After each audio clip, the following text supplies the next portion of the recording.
All right, YouTube, I wanted to give everybody kind of a quick rundown on this Stansport 127. This is probably the most common kerosene or oil lamp you're going to find. Uh, they sell them on Amazon, eBay, Walmart. They retail at about 10 bucks. So don't expect, the best quality. I don't think they're as good as like the Fruhan or maybe the older Dietz oil lamps, but they're a good value, which is why I wanted to bring those up today. So there are a couple concerns and complaints with these in general as far as quality. One of which, the tank can leak at this seam. That's one of the common problems, and it shows up in the reviews of these too. So the first thing that I probably would do when you get home with one is fill it up with water. Here, I'll break it down and show you. Before you fill it up with water, you're going to want to take the wick out. So how these come apart, it's just like this. Globe comes out. You have your instructions. It's always good to take a look at the globe. This particular one has a imperfection. I think maybe it's a piece of sand, but what do you expect for 10 bucks? And if you come around here, turn this to the right, top plate comes off, the wick and the wick holder comes right out. So now at this point you can put 6 or 8 ounces of water in it just to see if it's going to leak at this seam.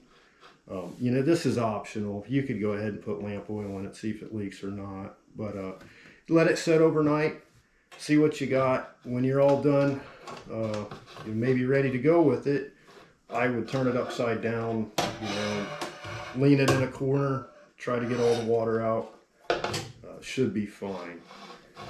The only really other concerns or problems that I've seen with these cheaper lights, the wick holder, if you get one, you'll be able to see it better than what I can show you in this video, but where the wick goes, there's a pair of, they look like gears, and sometimes those tend to be, they strip out.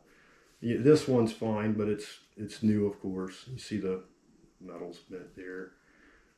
The other thing, while I have this apart, a lot of people want to raise the glass and blow these lights out. I mentioned it in a previous video. Don't do that. You run the wick down to about flush and leave it there. It'll go out. It's fine. You don't want to run it all the way down because it's going to run the wick right into the tank and you're going to have to fish it out of there. So you definitely don't want to do that. When you get a new wick, sort of same thing, you can just run it clockwise and up into position. The manual suggests that you take a pair of scissors and trim the corners of the wick off. I typically haven't done that. I've seen it as being optional, but if you really want to follow that, you can. You see these scissors aren't that great. But as far as everything else goes, you put your wick holder back in, and I'm not going to take the time to set that all back together for this video. You'll be able to see it's fairly easy. The next thing I like to do is get rid of this ugly sticker. It does show you the fill line. I like to keep it there and try to not let them run all the way out. These are advertised as, I don't know if I believe it, but they say that they'll burn up to 32 hours. That's kind of a stretch, but I haven't tested it, so I couldn't say. But anyway, I like to get rid of the sticker. That's ugly. So I'm going to move that over here. I have another one all set up.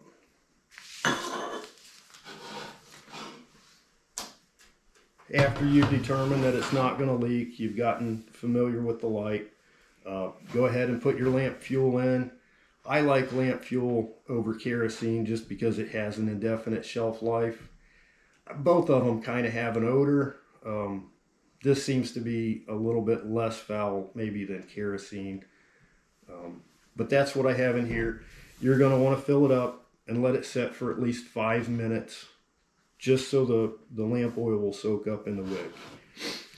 This right here is the mechanism to lower it. And once again, you can see the imperfections of these cheaper lamps. It kind of twists as you lift it, but that's okay. They're 10 bucks. I'm gonna go ahead and light it. I still prefer matches. You know, you could use one of the extended lighters, whatever you like.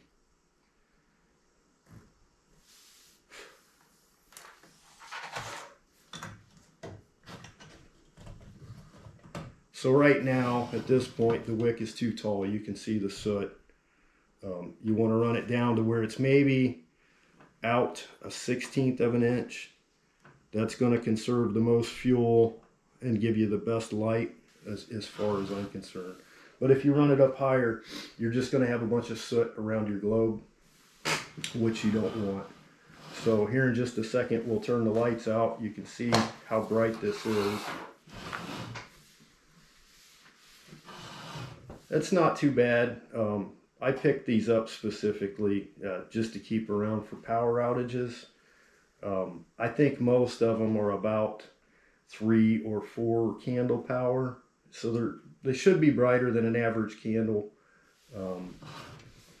and I feel like they have a little bit longer burn time. We'll get the lights back on here and wrap this up. So I just wanted to share this with everybody today. It might be something you can take into consideration, whether it's decorative for an outing or camping. I guess the only other thing I'd like to add is to be safe. You don't want these around small children that can get burnt, or pets or animals, or anything that would knock it over. Try to be safe and have fun. So thanks a lot, everybody.